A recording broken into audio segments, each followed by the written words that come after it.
They say this country's built on dreams, on sweat and toil, or so it seems.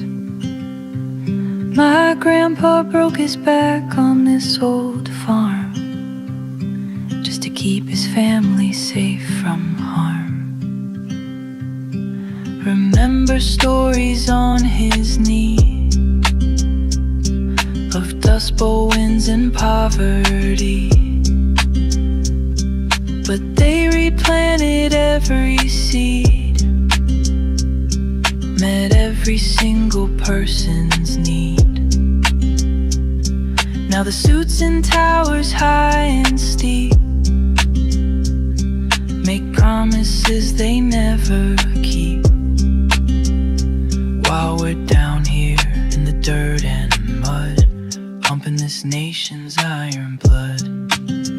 This is the civilization cycle. From the dust we rise, it's primal. We stack the seeds, we fill the jars, while they play games among the stars. For the soil and the soul we stand and fight, turning darkness back to light. Back to light. Back to light.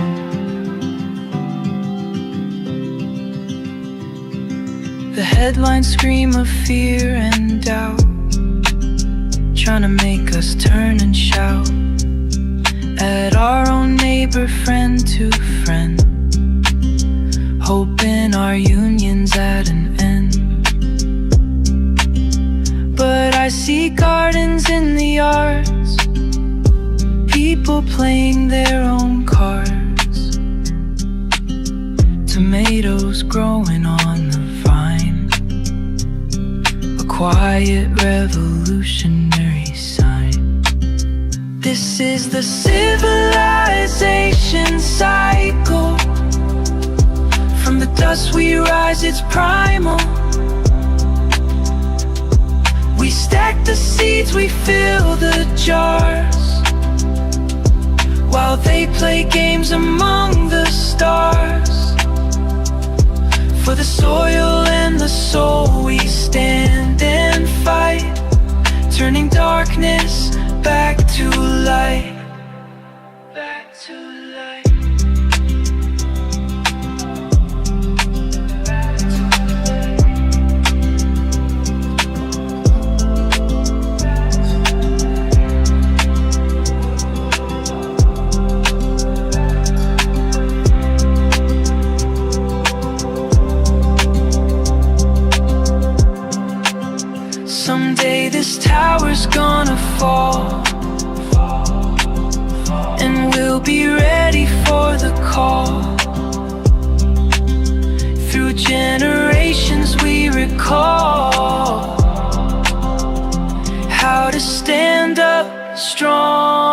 tall.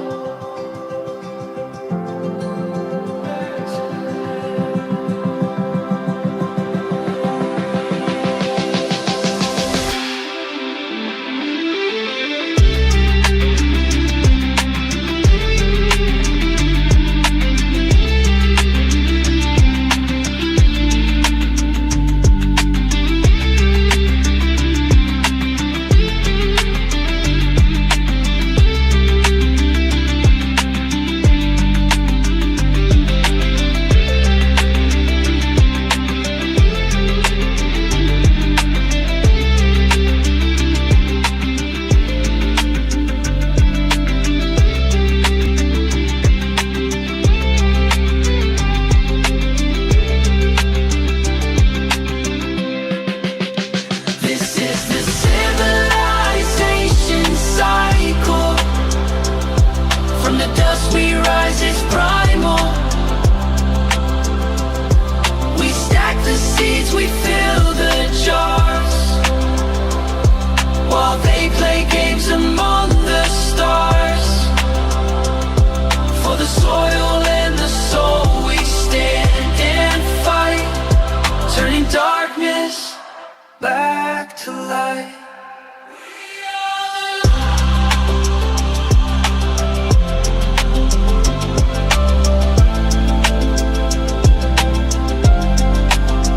The cycle turns. Yeah, the cycle turns.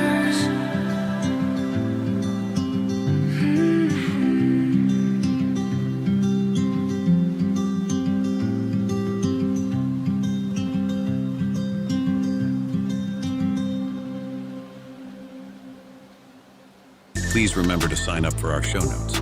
With Civilization Cycle podcast, you can learn what to expect as society resets. Agriculture, economy, tech, and history all have mappable cycles, and these cycles affect every aspect of our lives. We can navigate the chaos and thrive together with up-to-date news and information. Also, if you like the content we have here on Civilization Cycle, think about fueling the discussions and the show by buying us a coffee at buymeacoffee.com/Civilization Cycle. And thank you for all the support.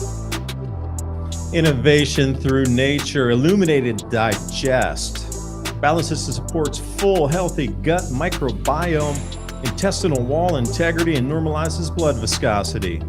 Because we hear an enormous amount about people having gut issues and digestive issues. I don't know if it's the modern diet or what's been used in the agricultural process, but that gut biome is so important to our brain fog that we get and how much energy we have.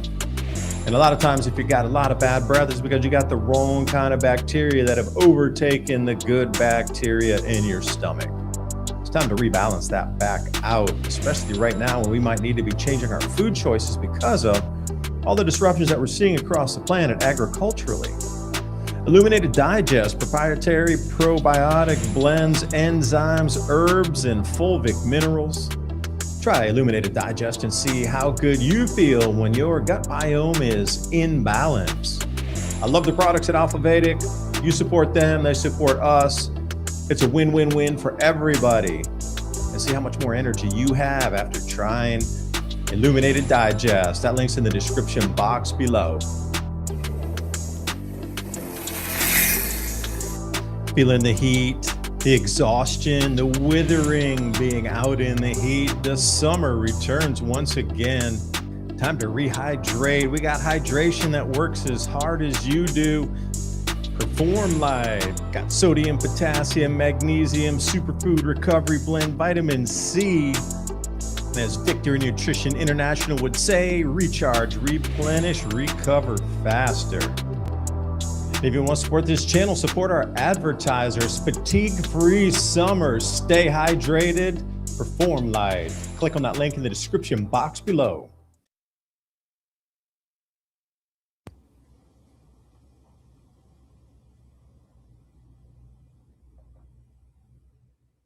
And there we are. Welcome to Civilization Cycle. It's Thursday night again. And we did receive some questions in the chat. Do I think the Phoenix is real and the world keeps getting reset? I don't know about the Phoenix, but we definitely keep getting reset. No doubt about that. For some reason, I have a delay on the video. That's weird. Whatever. Anyway, what was the other one there? I saw another question. Is my volume loud enough? Maybe I'll turn it up just a little bit. There we are, I think.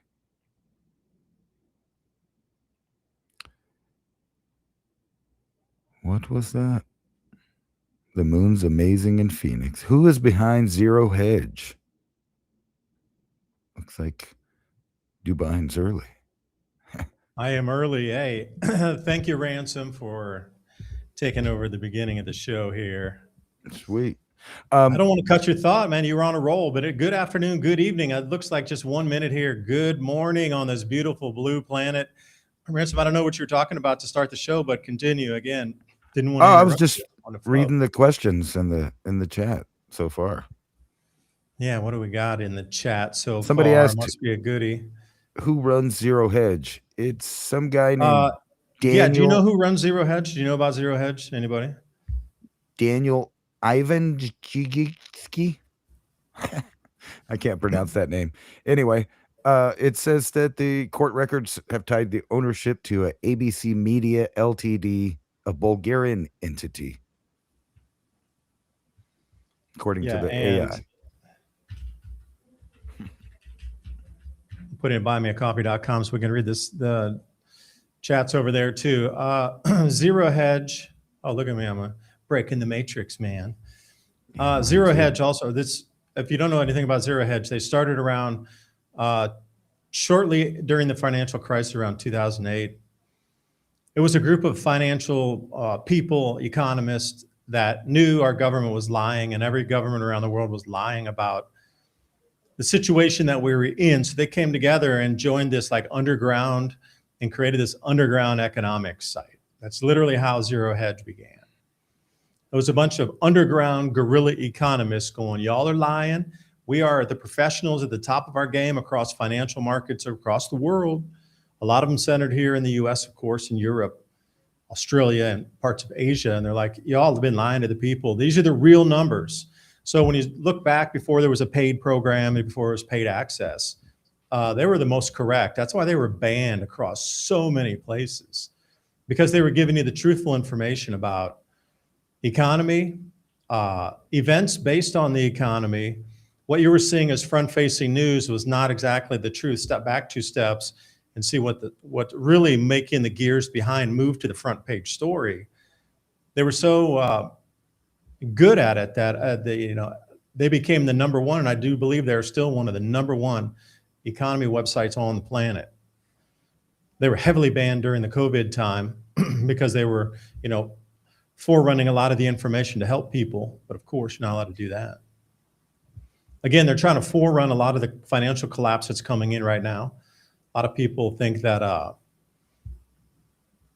economy is not going to do so good after the AI trade unwinds, but at the same time, our government's not going to let the AI trade unwind because they're going to print more money because they need the AI race to continue forward. So we're kind of at this conundrum. Is it going to go down because there's no value in the AI trades? They're losing money and there's no profit, no revenue in it. And is this going to be like a state-sponsored behemoth of tech that then literally corporate and government are in bed together? I know there's names for that. You can use any nomenclature you choose there. But when government buys up and becomes part of, and part of becomes part of government, and there's no differentiation between, then we've crossed a huge line at that point where it's almost like that with the military industrial complex. Are those companies private companies like Lockheed Martin and that sort of thing, Boeing, or are they government subsidized arms of our government? So you have to look at it like, how are all those weapons manufactured at a loss? Can't tell me that it's worth tens of millions of dollars for every munition that we send off. Like, there's a loss occurring in there. It's costing us almost $100 billion so far in Iran, maybe more. Like, where's the ROI return on that? Our gas prices are higher, our food prices are higher. everything, our insurance rates are higher. The entire planet's, everything's going higher. And then we're supposed to think that that's a clean ROI. Like, yeah, let's spend taxpayer money to make our lives cost more money. Just doesn't seem clear on that. But let me jump over to buymeacoffee.com/civilization cycle. Someone, thank you for the double espressos. If you have any questions, please throw them up. They'll be happy to answer for you. Geraldine McGinnis bought us some double espressos. No question. Feel free to throw in. Orling Artworks, thank you so much for the double espressos. Allison Bevage, double espresso, thank you very much. And someone back on it, rock on. Yeah, we're going to rock on. Homestead Nurse, appreciate the Quattro double espressos. Thank you all for the research and the work we do. It's just the world we live in and how we see it. You know, I like doing the research anyway. You know, here's the craziest thing. People go, you spend a lot of time doing all the research. You don't get it. I'm that kind of person. I would do it for free anyway. I would just continue. If I had no social media, I would still be grinding through all the research every day anyway, because that's what I love to do. And that's the whole thing about success. If you do it and when you love it and it's not really a job because you love it and you would do it anyway just because that's what you do, then you're not really working. You're just doing what you love to do. And then, something morphs out of that. I'm sure Ransom can attest to that as well. VardasStartMill.com. I appreciate your content. Thank you. Gayla Denise Tegre. Love your videos. Keep up the good work. Someone again. Nice. So thank you for that. Those comments. There's no real questions there, but please feel free. Roll us off some questions over on buymeacoffee.com. And good evening, Ransom. Let me go through a couple more here. Yeah, I remember when Zero Hedge was Zero Hedge, but Zero Hedge has been taken over. It's not the same. I'll absolutely agree. And that comes from Sue Warman. Let me show that comment on there. I would agree. The Zero Hedge in the old days compared to what it is now is slightly different. It's a variant of itself. But when the guerrilla economists were in there, like 2008, 9, 10, 11, 12, that was like the heyday of the website. I know they were co-opted at certain points here, but still, Zero Hedge is a top place to go to really look at things that aren't so much in the media that you should be looking at. Usually you'll see it on Zero Hedge, and then within 2 to 3 weeks, you'll see it everywhere else. They're way ahead of the news. And let me pull up one more comment. Ransom, I want you to jump back in. My algorithms this week have all been suggesting and talking about Argentinian meat coming in and all the U.S. ranchers struggling so badly, way more than normal this week. But since I follow adulterated foods and kind of food recalls, my algorithm has been pushing me to the same story, but about how the 300,000 tons have been contaminated and it's rejected by the Chinese.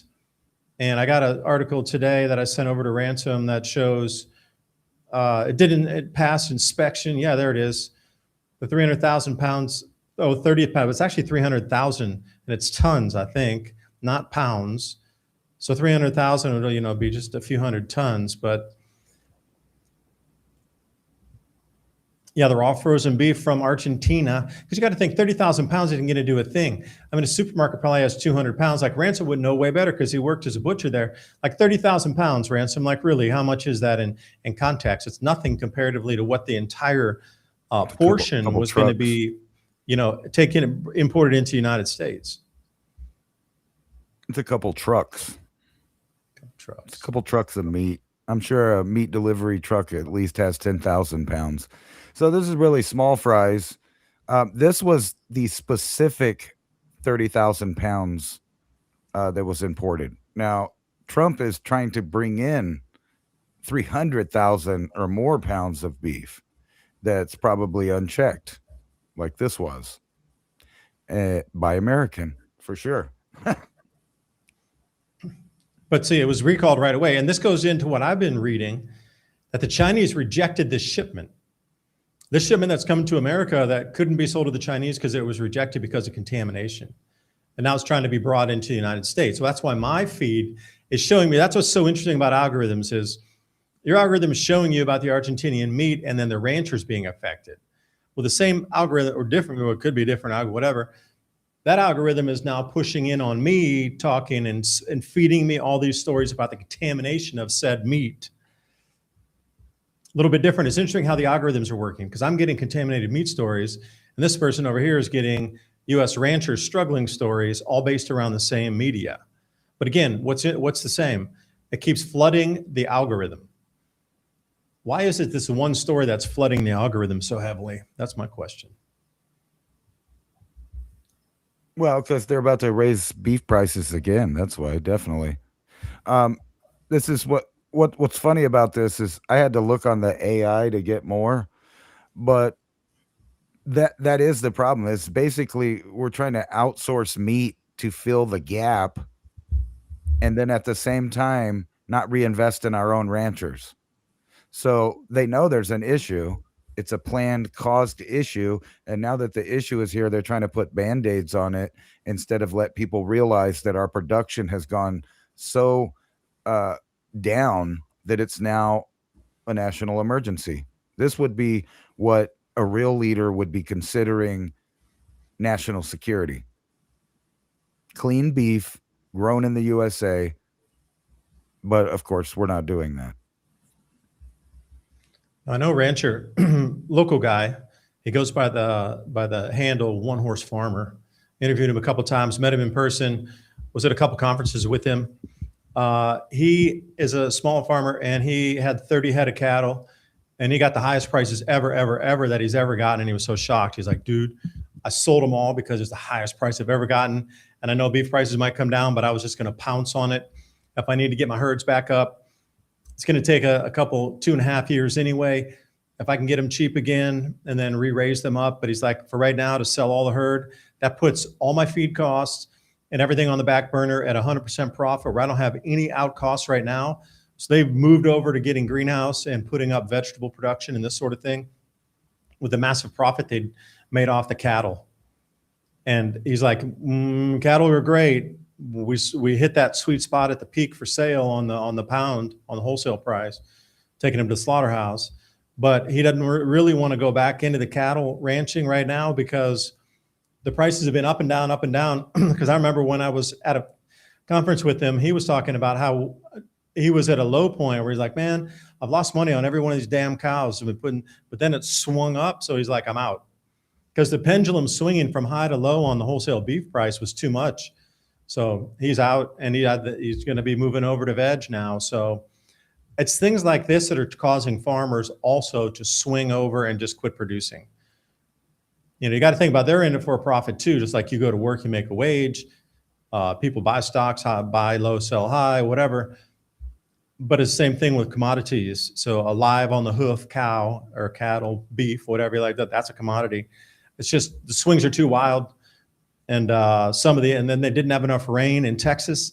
So he was feeding more because they didn't have enough grazing pasture because the grasses weren't growing. But now this year, or was it last year, they had a lot of rain, and then he was able to graze them out really well. And it's just, you know, they're fighting nature and feed costs. Before it was a little bit better because feed costs hadn't really creeped up tremendously. Water costs, electricity to run pumps hadn't creeped up tremendously. But now we're looking at, you know, minimum 30-40% increase across the board for everything, including the cattle feed, including the electricity, the water. Well, he's got his own wells out there, but he was talking about he got to run the wells. He's trying to, you know, pump up 10,000 gallons at a time. The electricity cost is higher, and just everything across the board from the diesel fuels and anything, delivery costs to get the cows there. He's like, I used to try to take them myself, but I got too many, so we had to hire somebody. And that cost more this year too. So everywhere you look, like everything kept creeping up and up and up. But even though he got the profit, he's like, I'm out. I can't see the end of the price increases. So put that's one guy who's got 30 head of cattle. Think about somebody, you know, and that's everybody across the way here. They're all thinking the same thing. Like, when is it going to end? There's no end in sight for these price increases. So take that for what you think it's worth. The small ranchers are quitting. You're going to be left with the big producers only that can stomach these costs. Let's talk let's talk to the No, it was all-knowing. 300,000 metric tons. I was right. I was like, I thought that was 300,000 Right. tons. Say we have to go to the AI authority to get everything Oh, straightened they're out so here. authoritarian. Yeah, so 300 metric tons, 660 million pounds of beef that is not going to have the tariff. They're going to have the tariff suspension on it. Now, this already goes to the fact that he was planning since the last 2 years to increase the amount of beef coming from Argentina already. So this is not a new thing anyway. But I guess the issue was this, 30,000 pounds of beef sold in Texas and Florida because it wasn't inspected. And that's the fear that what they're trying to do is squeeze in, stuff that we obviously don't want and get it under the radar. So when you're going to Walmart or one of those other grocery chains that has meat, just think about that when you go in there. Where did it come from? Is it Chinese meat? Is it Argentina meat? Is it Brazilian meat? Did they inspect it? Meat that even China rejected. Now, I'm going to maybe say something controversial here. China has become incredibly fine-tuning their, I guess, contamination protocols for importing anything. That way they can get a better trade deal. So they understand before they would just import anything and feed it to the Chinese people because China, it's so contaminated there. Like the real danger is in China getting something from local farms in China because they just use anything and everything. Gutter oil, and there's so many, it's just sickening some of the stuff that they're using and recycling there. But that being aside, like inside China, it's a disaster on food cleanliness and contamination in foods. But when you step outside, they have made this thing so wiretight with contamination that no, we're going to reject the beef because it's 1 part per billion over, not like 100 parts per billion over, but 1 part per billion over. But we will accept it if you do a better trade term on this. So they have come up to international standards on what is considered acceptable levels of contamination in foods. And like I said, the 1 part per whatever, million, billion, and they reject it. They'll reject it outright unless they get a better deal. So they're using our laws against us to get them a better trade deal. But inside their own nation, it's a buyer beware beyond. It's just horrendous what's allowed to be sold in the markets there, and the chemicals used for food production. Scary. Yeah, they got a plan for us, and it ain't what you think. And I want to show you something that may or may not be linked. This is that video you sent me over with the what is it? Cockroaches, crickets, yuck. Now, why couldn't you eat that without the bugs on it? It would look pretty good, except for that. So this is where they want you to go. They want you to eat the bugs. We've all known that for a couple years. Now we're going to try to make it trendy for people to, save the earth. But then over here in Dude, the I'm not going to kiss that realm, after it's eaten a bunch of roaches. No way. Oh yeah, baby. Yo. Oh, here. And it was, did you see it was $19 for that sandwich too? I thought the whole sell of it was it's such a cheap protein. And now $19 for a grilled cheese and fries? Are you kidding me? Yeah. What's that say there? Extra pounds linked to lower death risk in seniors, with one exception, and that would be the cortisol fat and clogged arteries from bad food. But if they're eating eggs and they're eating beef and they're drinking milk, well, depending on who they are, maybe fish or whatever diet goes along with your phenotype. A little thicker pounds late in life means that you have a little extra energy, and I'm not talking about obesity. We're just talking about a little girth in your muscles, a little bit of extra fat. It's linked to living longer. And you don't get this circumstance without having access to beef, milk, cheese, or at least for, most of the Western world, at least. Yeah, can you scroll down in the article? I'm just curious if they have any graphics or... Okay, so what's that sub-headline there that wants 660? A study... Can you go up just a little hair there? Oh, you want up here. Study warns that being underweight at 65. Okay. Yeah. So being underweight now is a bad thing. Being overweight's a bad thing. So what's the perfect center zone. Dude, you just got to get those Ozempic shots until your face is coming off. And you look skinny, man. That's the new thing. It's like the zombie. Like when you look at Hollywood, that's what they're all doing. And weirder, have you noticed the uptick in the amount of insane incidences of crime and murder that are out there, and the amount of people worshiping the person that did it? And this isn't just the one that everybody's tripping on now. I mean, like several in a row. I don't remember what's the guy's name in the Bible that they picked to let go instead of Jesus. It was like a known murderer, Barbarous or something like that, right? And they let him go. And we live in that time. It's the entertainment of immorality. It's like, and then at the same time, we're going to starve you. We're going to poison you. We're going to put you on medications till nobody knows what's going on, until they're completely ran by this new system. Yeah, and don't worry. if I could add a little something, like I watch these freak out videos, excuse me, in airlines. So, I'll put like airline freak out video, and I thought there'd be a few because I've seen some incidents on, people on planes and whatever. But I could not believe how many thousands of videos of these are, and I watched them, and they're all different compilations. So I thought I would see the same compilation over and over and over and over again because it's probably like the same recirculated one. It's not. It's thousands and thousands of these videos of people just pulling out their camera, people freaking out on airplanes, or in the waiting area trying to get on an airplane. And just shocking behavior, like incredible. And then I've lost faith in humanity after watching the floods in Nepal just the last few days. Like they were finding the people that had gotten, crushed up in the floods, and they were like stealing the jewelry off of them. Yeah.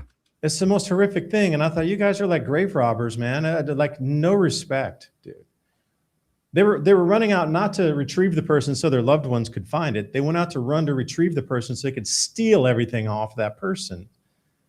And I was like, man, they're going to have to change the laws in Nepal to make it a little harsher than, I'm just like, what has broken in humanity at that point?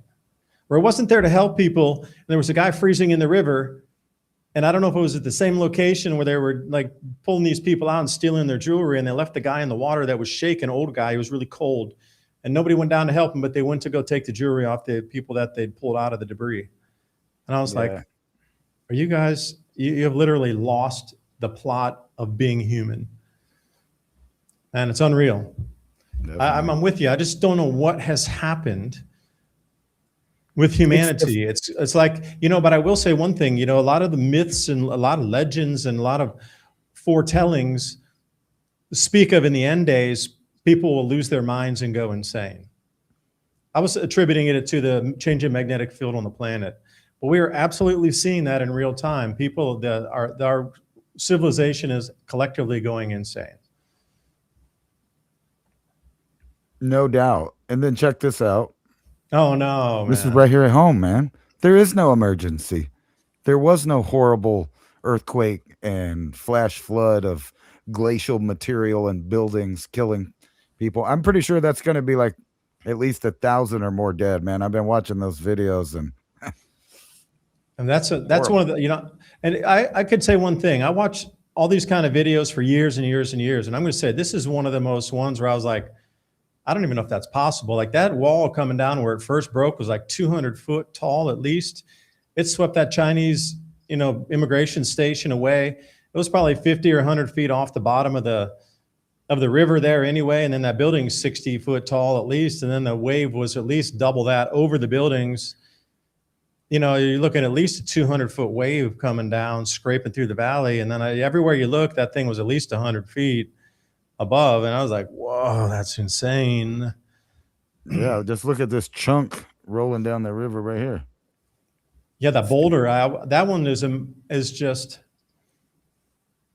that's when the water's subsiding, by the way. That's not even in the flood stage. That's when the water is dropping after the flood. The torrent took it down. That previous one you showed when it was kind of rolling faster, that was a higher flood stage. Yeah, this one, look how much faster and deeper the water is comparatively to the boulder. That's the same boulder that's rolled further down. But look, so it's pretty much 3/4 of the way up. And then when you get that, it's like halfway up. So Yeah, and some of the rest of these things too. This one was one of the most startling ones. Not this one here, No, I but just the other had them one all.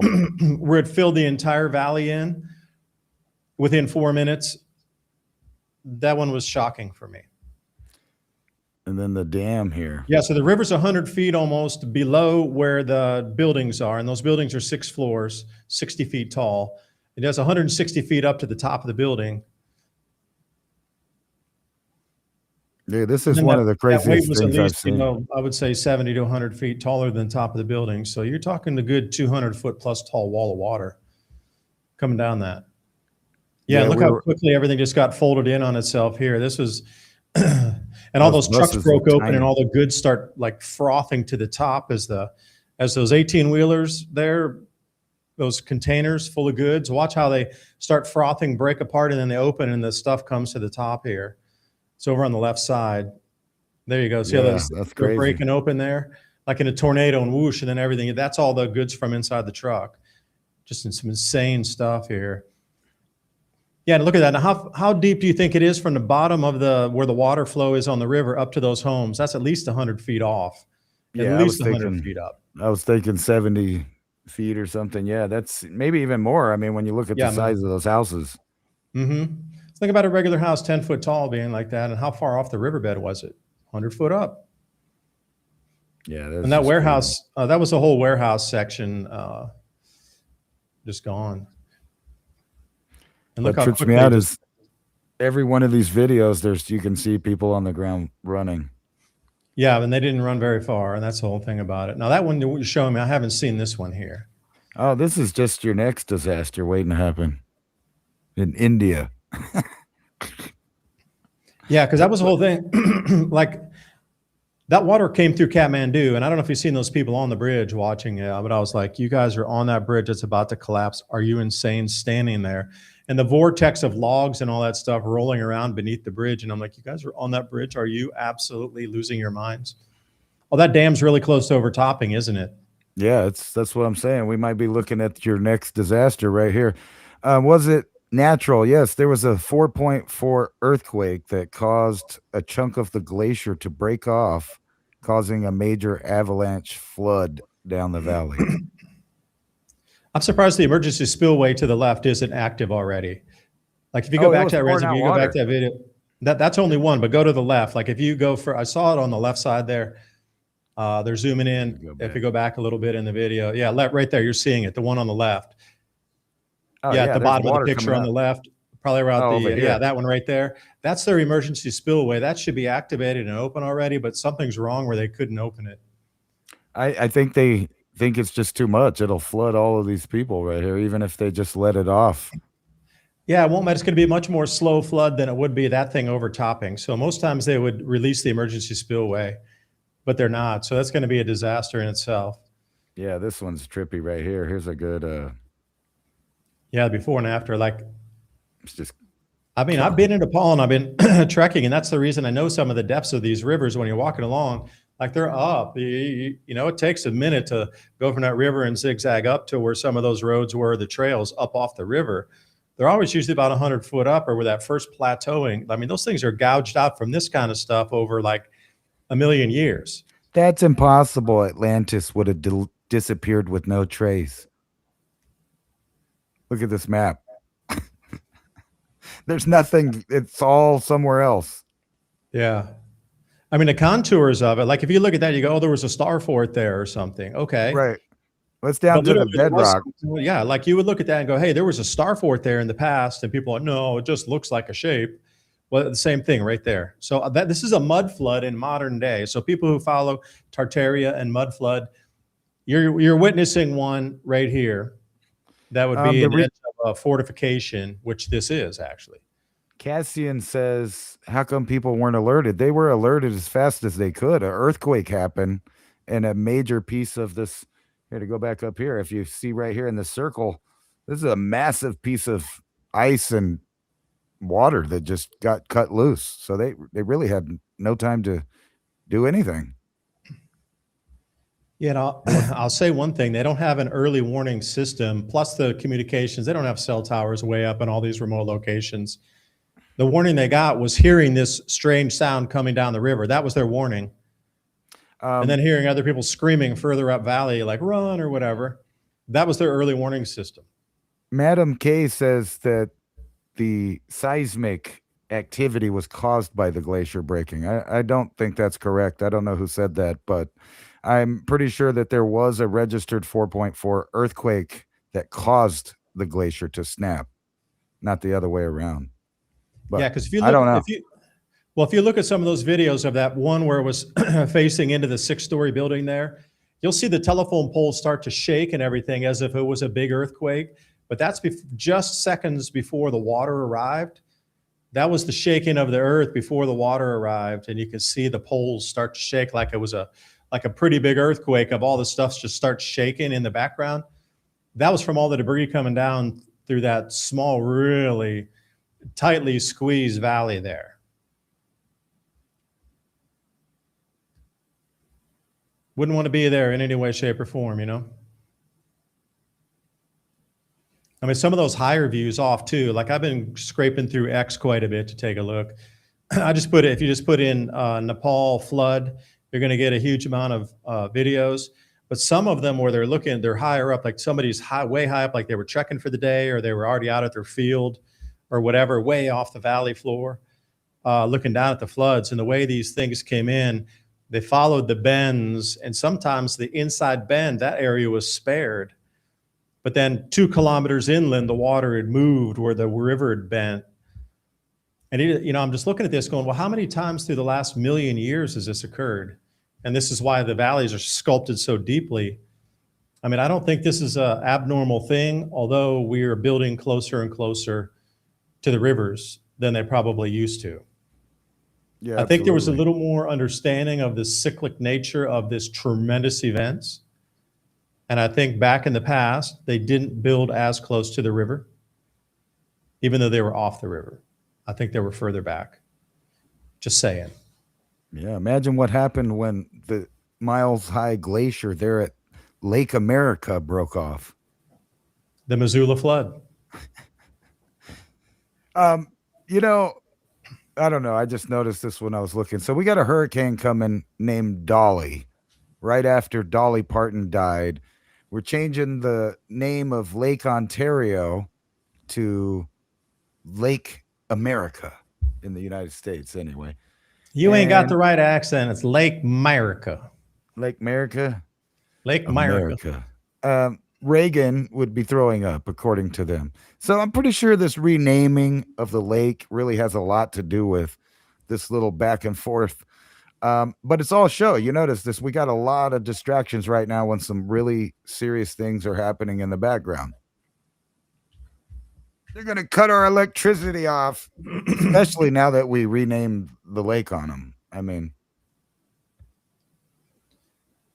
Yeah, they're...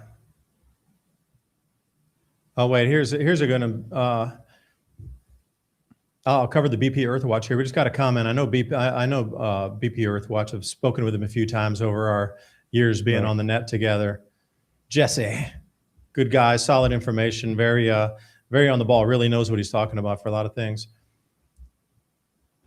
But here, this one, Ransom, it goes on, the one you were just showing. BP Earthwatch covered the second flood building in a few hours ago, already evacuating people at the bottom. That's what you're talking about. That dam break right there is just about to happen in India. So we're about to witness the second disaster in real time because they're going to have cameras everywhere and everybody's going to be alerted and get out. Although nobody will take the evacuation warning seriously because they're worried about, I'm sure, like you would be, vandalism and, or I should say, pillaging of play. Like if you leave your house, somebody's going to break in and try to steal your stuff while everybody's out during the emergency. Like India is notoriously nasty for that. It's overpopulated, low trust society. I know that some people don't have much, but I've already accepted long ago that at some point, maybe in the future, I might have to just pick up a bag and leave only with that bag. No phones, no trinkets, no memorabilia, no family photos, no nothing. Just a bag, gone. Yeah. And when you come back, you hope there's something there. Right.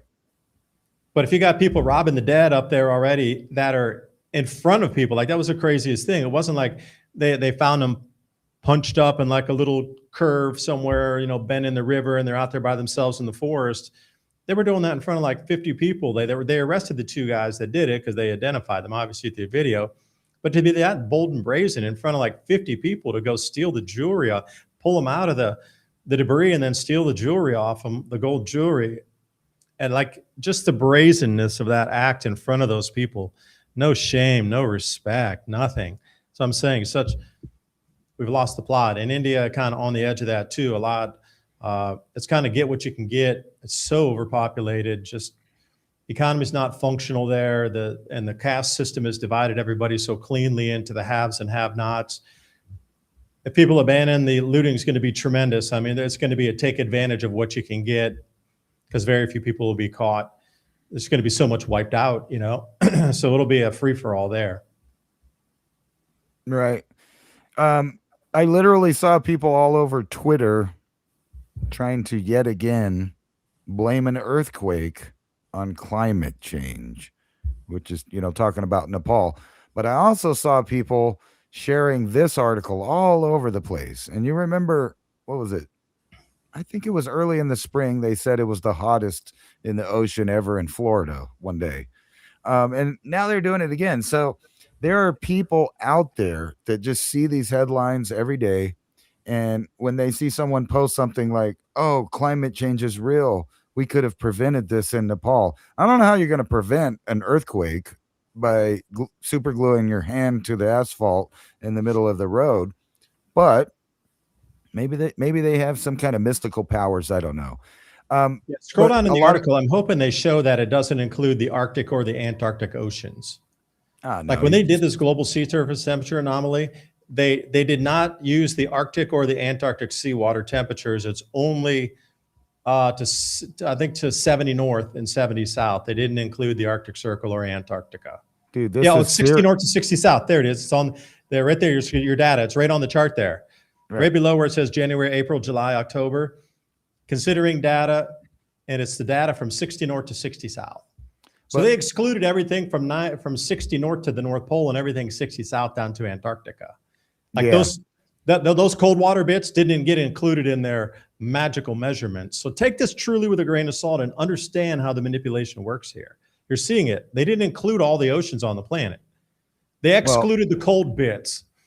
It really is a grain of salt, literally. Look, so average from 1991 to 2020, it says right here, is 68.4 Fahrenheit.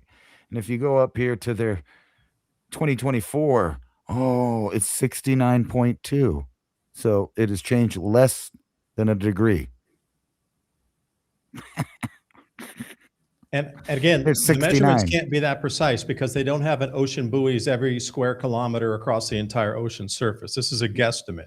You see this? This is going up by 0.1. They jump 0.1. Yeah, so they just keep doing this 0.1 until they get it up not even half a degree up here.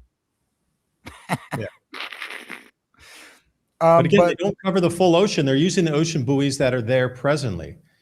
But the ocean buoy system that we understand is just like maybe 1/1000th of 1% covering the ocean itself.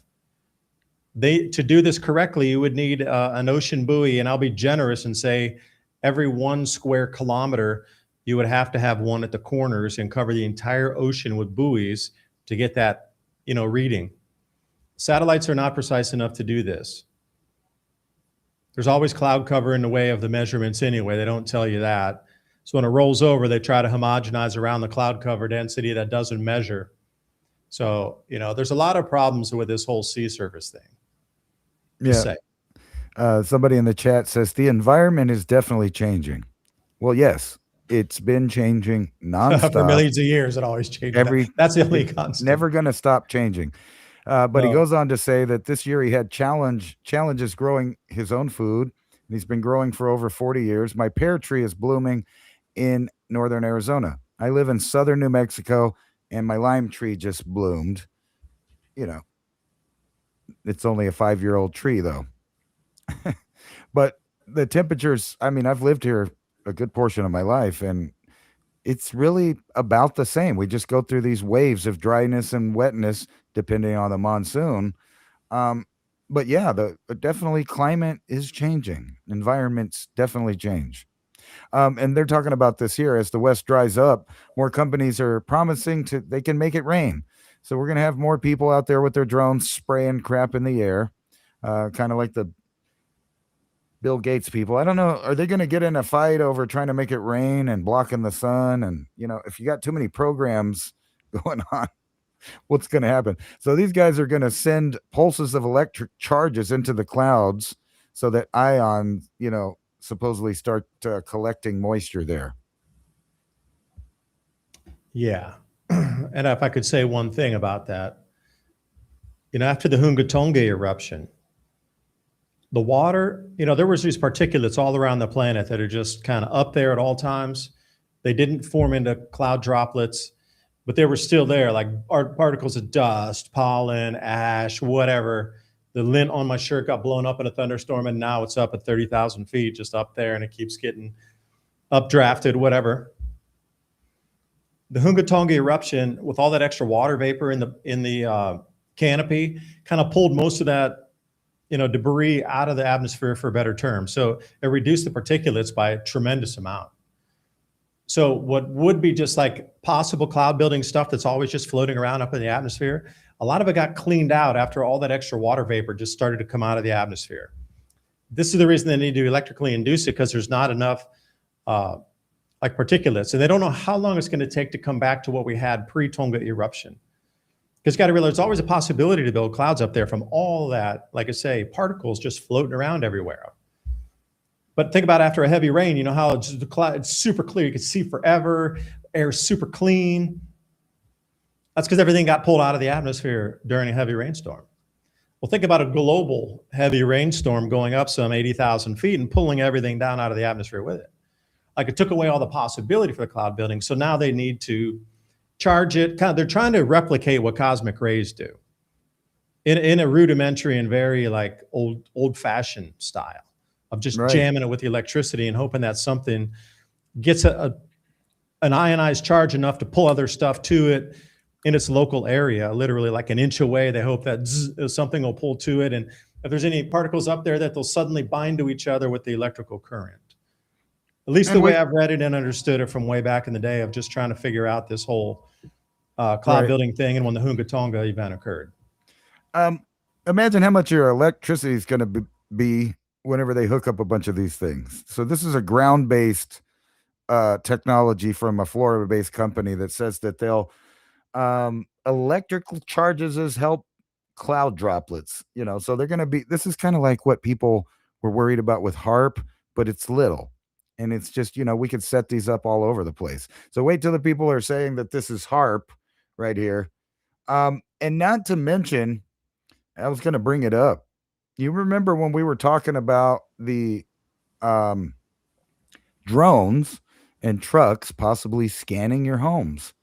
Well, in southern New Mexico, they are flying helicopters with giant metal detectors over residential areas. And everybody's freaking out. They're like, what is that? What's that thing? And as soon as I saw a picture of it, I recognized it. It's a giant metal detector. It's similar to the ones that they use to do LiDAR. So they are literally already preemptively scanning everyone's homes from top down, from the street level, from your devices in your home. So the whole thing's getting weird. And here's another story that we've been talking about, and I read our comments on our videos sometimes, and I've seen a lot pretty much saying, oh, they're not letting drones go decide to kill people on their own. Yes, they are.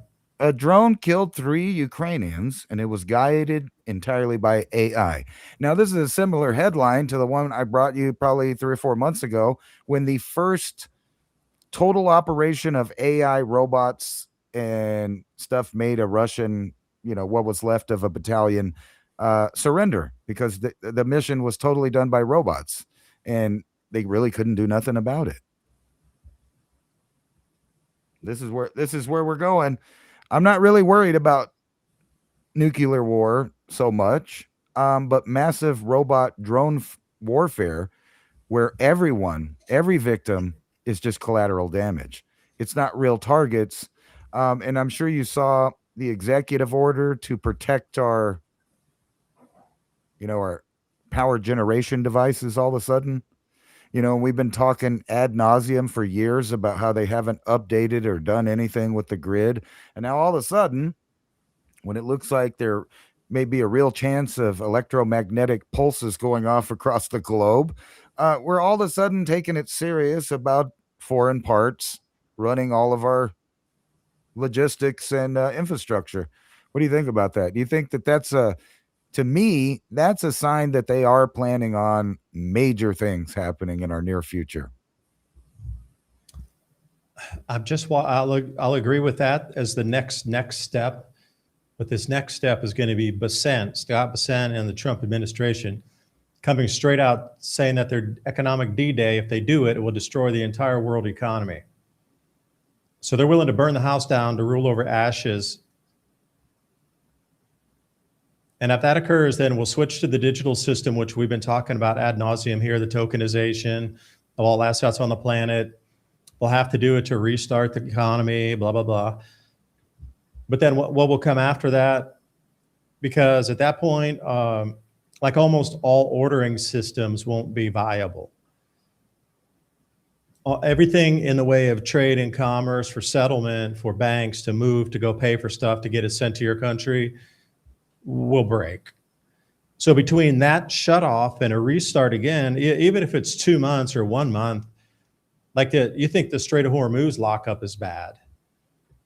It would be, well, worse, because it would be almost everything on the planet, whether it be food or fuels or toys or whatever it is coming from anywhere, home repair things. None of it, nobody pays cash for that. So if the world economy were to break because they do the economic D-Day and cut everybody off the dollar system, that would be like a Hiroshima event on the world's finances. Is it planned? Because I've been saying the only way to bring us into the new system is destroy the old one.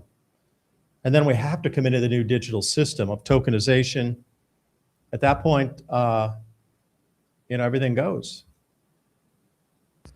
Well, I just know that they've been pumping articles steady for 5 years straight. At least, or maybe 6 now, since we're in 2026. But ever since 2020, nonstop about our infrastructure falling apart due to cyber attacks. And you can see right over there on the right, it says, Ukraine says cyber hack hit Russia. So we're already engaged in this cyber warfare to the full extent. And the problem with it is it's against us. It's not really against nation. And you were talking about kind of the supremacy of the end AI bots and systems versus the bubble that's about to pop. So there's a big bubble of, startups and people trying to catch up on the AI, not realizing that the top of the top, cream of the crop programmers have already built monster AIs that are in action. So that kind of, there can only be one thing is already happening. But then the idea that billions of people have been feeding chatbots information that, it really doesn't need. And now they're being prosecuted for it, which, was easy to predict years ago, that if you type stuff into the AI, it can and will be used against you, as they say, right? But it's not just that. The war is on us. Look, we're going around looking at headlines. That's what we do. That's what we've done for years. We try to read between the lines, attach some stuff that's not together. But now we're fighting literally the ministry of truth everywhere. So through all the headlines that we're looking at has already been filtered and written by AI. So that by the time that we're getting the information, it's already watered down and could be untrustworthy. I mean, like, here it is, exclusive AI writing already begun to appear on the opinion pages in the New York Times, the Washington Post, the Scoop, yada, yada, yada. We predicted this. We told you that they were going to do that and that they were already How many doing percent? Can you go back to the article? I thought it said 80% of articles written, or just scroll down in the first second. So 300, okay, right there, go up. Yeah, over the past month, 10 out of 310 guest submissions have been labeled 80% AI written. So basically all of it. Because even the people that wrote it themselves probably use Chat GPT Yeah, to to help them straighten out write their the article. facts and whatever. But it's not just that. Here it is. Swarm of 700 AI bots went on rogue in hacking attack. Hundreds of agents targeted a tech company and tried to cover their tracks. Researchers found these are hundreds of different models of different GPT type bugs that were going in there. But it's not just them. Where was it? Oh, Hegseth. They're hiring a bunch of people to go after um, people that, you know, are writing stuff or have opinions they don't like. We'll just, pump out a massive AI troll army to make you look Yeah, stupid, to this call goes you the into, conspiracy theorist, to tell you well, it that goes you're into the Ministry of Truth stuff. That's scary enough. right. It's all coming together to the fact that right when they start this world war, information is going to be like food, it's going to be like people, it's going to be like tools and everything. It's going to be locked down. Yeah, and I could say one thing: if the economy gets blown out and they do it on purpose to bring us into the new one, if the electricity went out at the same time or near the same time, like I think it would roll out. Like it wouldn't happen the exact same day. Just gaming it out, they would need to get people to understand the economy got wrecked because of the Iranians or whatever, because they wouldn't play, and all these other countries are bad because they wouldn't go with the Americans. So we had to blow them out too, and it's all their fault for getting blown out. They should have listened to us. Like that message is going to go out first for maybe, I don't know, 3 to 7 days, and then boom, if the electrical outages hit on top of that, that would be the next thing that people would verify. Oh, it's a cyber attack. Okay. And then everything will come back online again. And maybe another week later, 2 weeks, whatever, enough to scare people. Then we'll be in an entirely new system. So, you're gaming it out when you watch these events occurring. The D-Day supercharged, whatever, thermonuclear US dollar decoupling, like every bank on the planet would just instantly cease. Like every stock market would instantly stop because you can't deleverage that much. Everything's so intertwined today that if they did that, there's no way that anything could function correctly. Like everything would have to sell instantly, but there would be no buyers. So I mean, the entire financial system would literally lock up, and they wouldn't have a way to pay for it if they didn't have the dollars. So, I mean, by doing that, you absolutely collapse the entire financial system literally down to zero, unless that's what they want, and then it starts back up again when you rebuild the new system. But throw the electrical outages in there too, and then come back online, and then have the Ministry of Truth control everything. What was said, like you're not allowed to talk about the financial collapse was already kind of planned in, and there was all these things that didn't make sense, and then it suddenly happened. Hey, maybe those power outages weren't a cyber attack. Maybe they were part of. You're not allowed to talk about that. That'll be tightly controlled information. And you can see that Ministry of Truth already set up so you cannot talk about it after the events occur. And then Not during the event, but after, because there will be very little way to communicate during the events. Because I already see how this thing is scripted out. They've already walked it through. They gamed it out. So when's the start point is my question. Well, obviously they gamed it out during the dreaded vid because that's when they set up all these social media censorship devices, community notes and fact checkers and all of that. And then next they hit the media, the actual media people. And then after that, now we just let AI take over everything. And now the AI fact checks itself.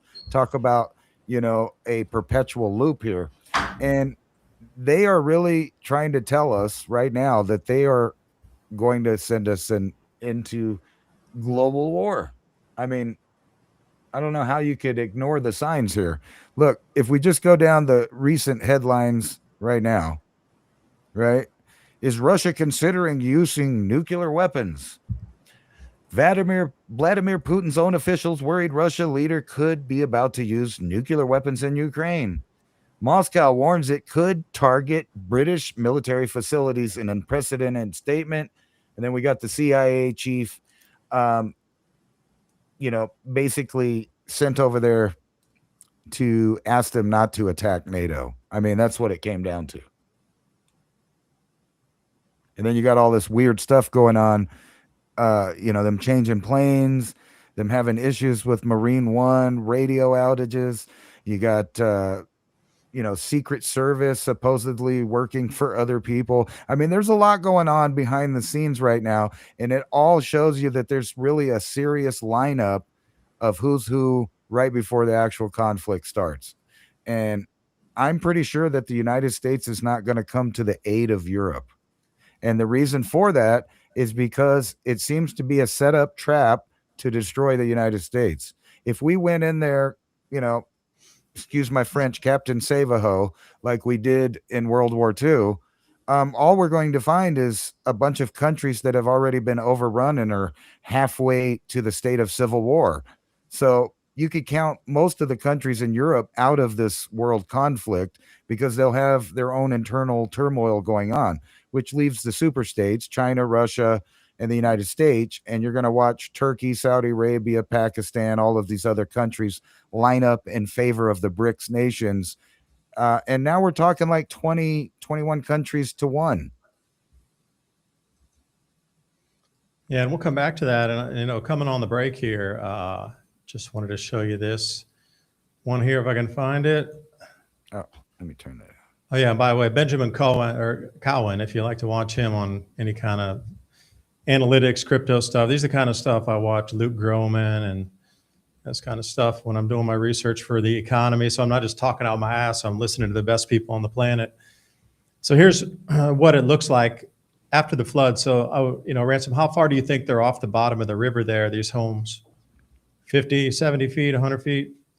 I mean, that's after the flood. So a lot's been really filled in with a lot of debris and stuff. But like, how far do you think they are just looking at this cliffside here? How high off do you think they are off the? That only really looks like 20, 30 feet.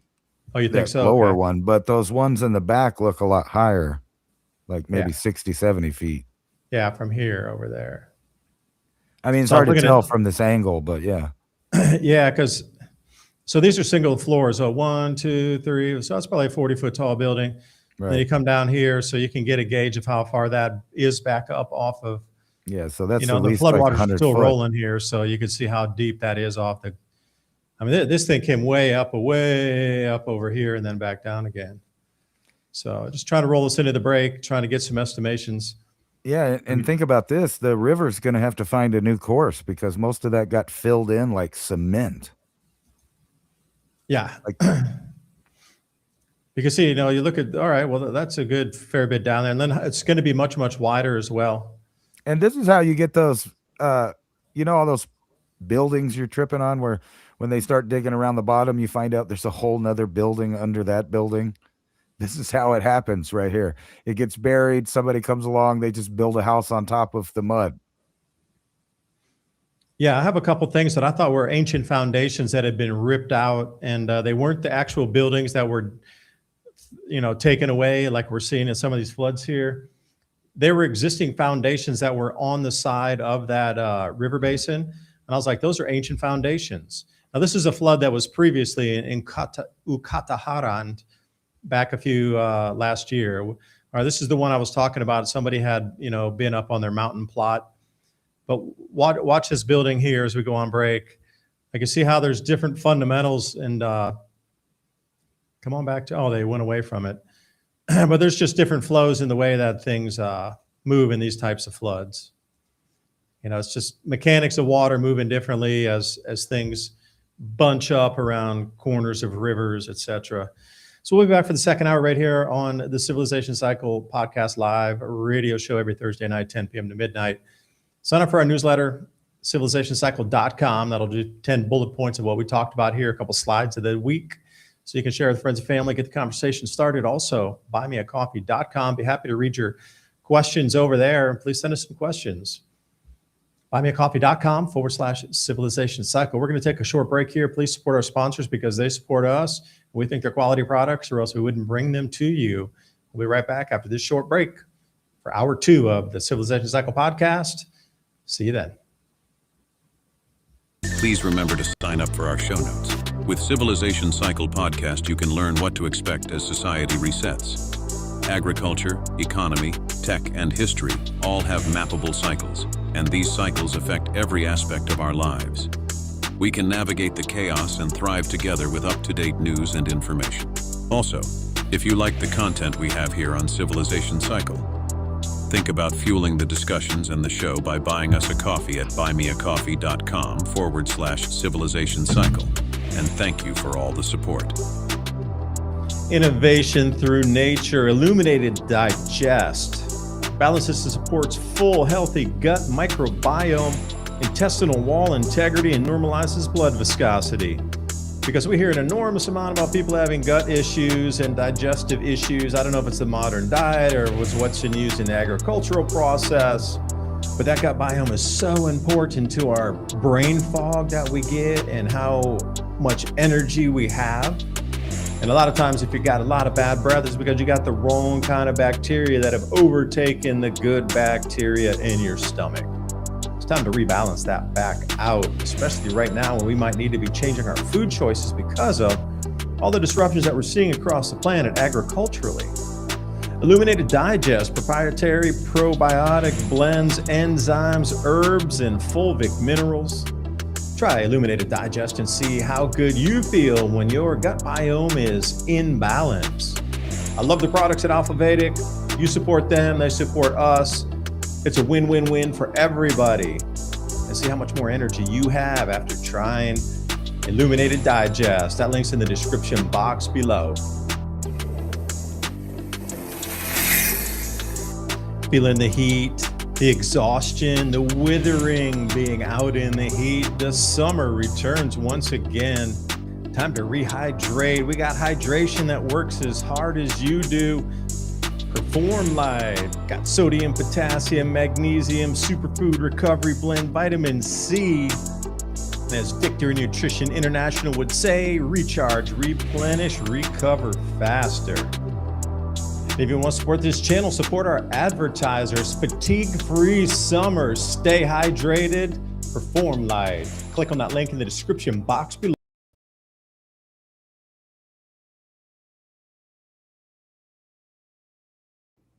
And we're back for the second half of Civilization Cycle. What are you guys doing in the chat down here? Always need to read fine print with those insurance policies. Of course you do. You notice you don't really get insurance in the areas that you actually need the thing for the insurance for. So if you live in a flood zone, you're not going to get that good of flood insurance.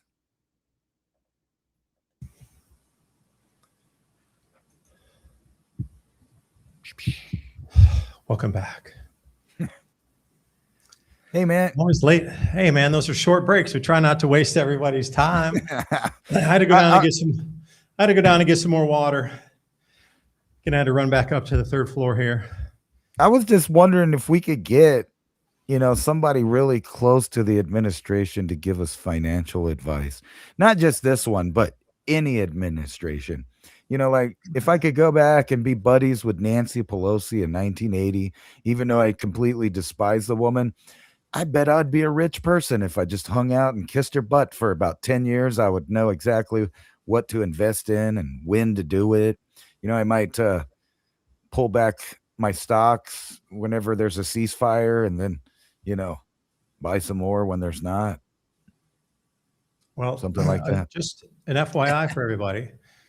Since they're politicians, they have to show you what they're publicly trading. And there's a bunch of websites that follow the trades of what they buy or what they sell. And let me see if I can share a couple of those here. Now, Ransom, if you give me a second, I got to dive through. Oh, here they are. So let me see if I can put them in a folder and then, take the show for a second here. And I'll jump back in after I get this folder of trades. Because I was looking at this just the other day. It's interesting that you say such a thing, because I was looking at some of these trades from some of the politicians, because there was a service that follows every single one of these trades. And let me see if I can share my screen now that I have everything ready for us. It's a service that follows every trade of these politicians, right? So once they publicly list of what they need to, publicly disclose, then they have to put it up on. And let me see if I can share the screen here, not the window. There we go. Hold on, man. I can't find it. Oh, there it is. Boom, let's share it. Okay, so just as an example here, these are Nancy Pelosi's trades. So she publicly has to disclose how many shares they're selling and how many they're buying. Now, the reason I was looking at this is because they know things that are going to happen before we know them. So notice which companies are sold by her. Apple, PayPal, sold. So the red's the sells. Google, she sold. Apple, she sold. Nvidia and Amazon, sell, sell, sell. Now, she did buy some back in, but those were options versus the actual stocks, all right? And then if we go ahead and look at Mr. Trump's trades here, where I am.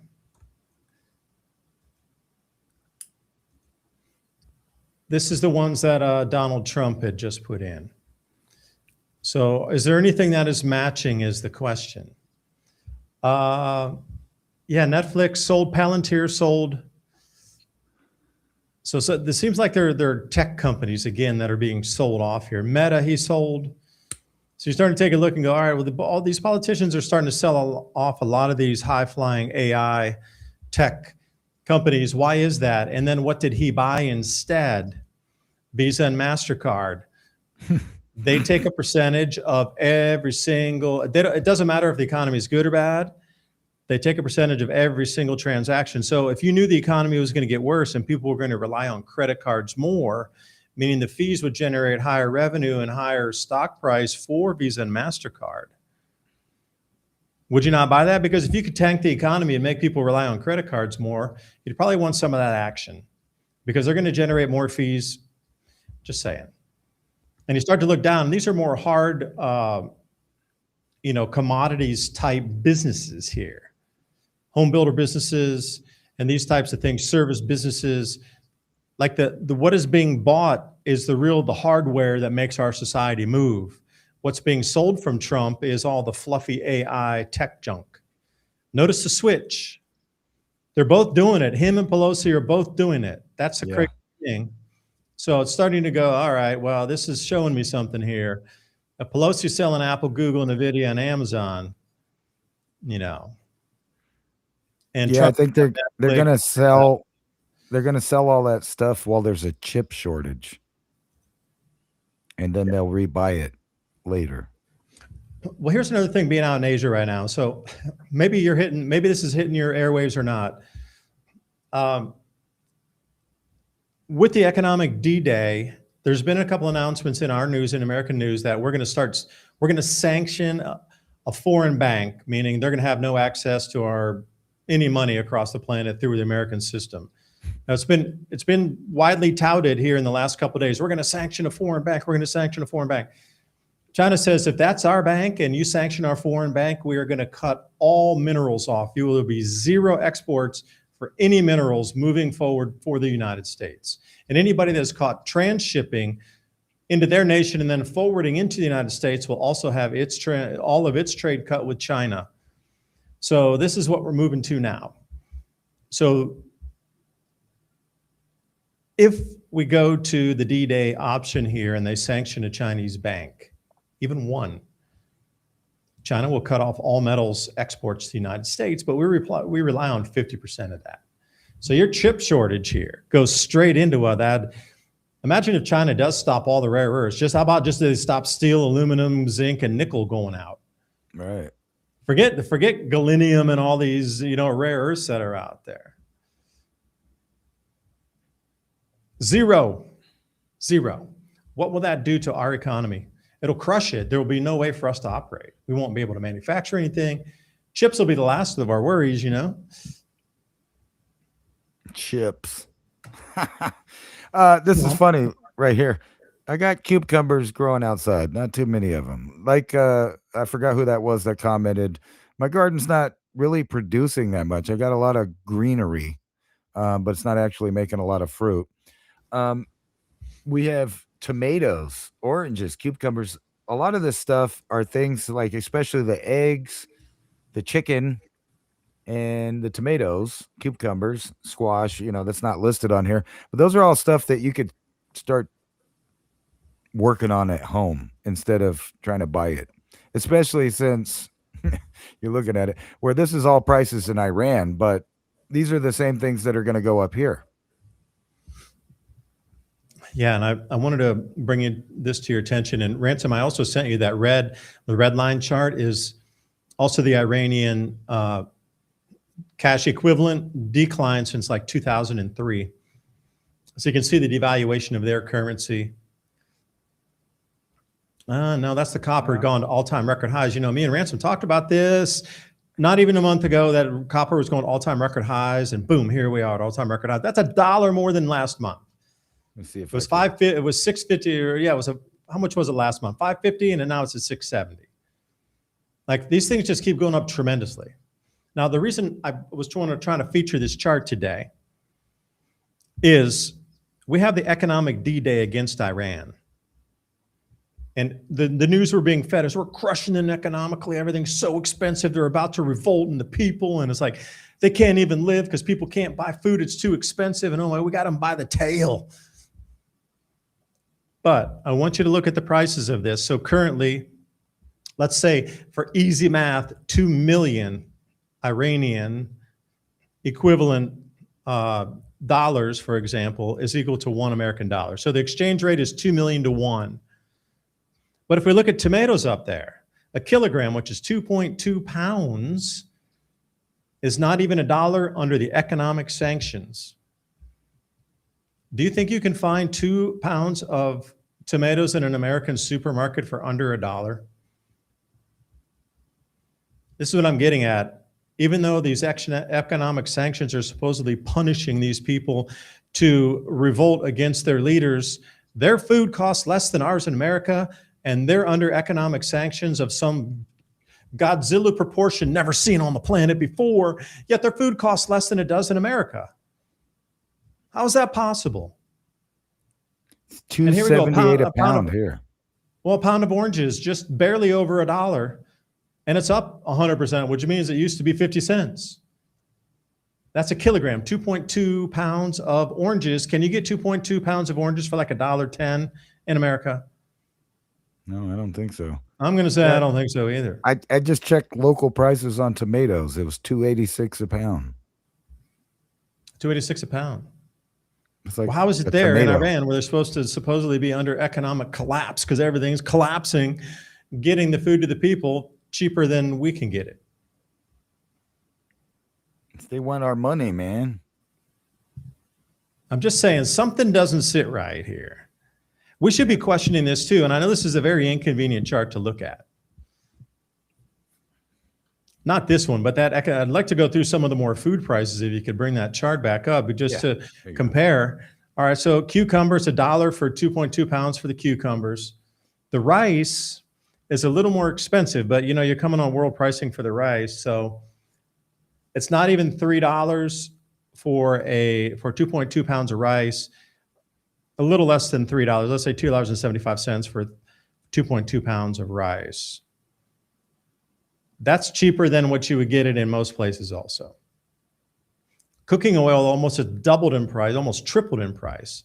So you're looking at $3 and let's say 50 cents for a liter of cooking oil, which is 3 times higher than it used to be, which means it used to be $1.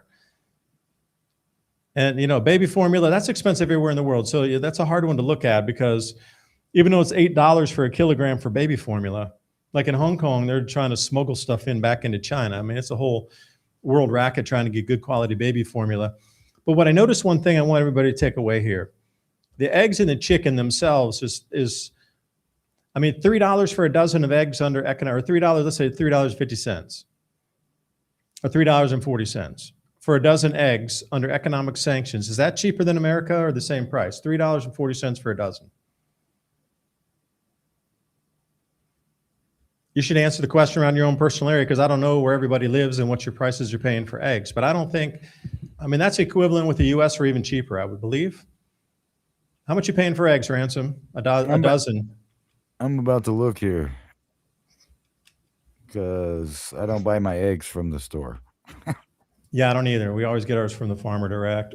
Well, we have our own chickens, Before we got them direct from Amish, but we started raising our own chicken.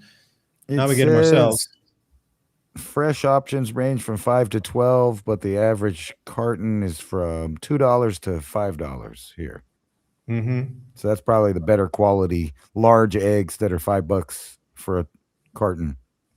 Yeah, but those are brown eggs too. They're not white. So even in the advertisement, they're brown. Right.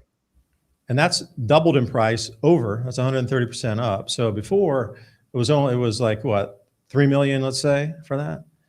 That's a little over $1.50. So I'm just trying to put into context here that we're supposed to be smoking Iran and just like taking them into the ditches here and bringing them into ultimate starvation.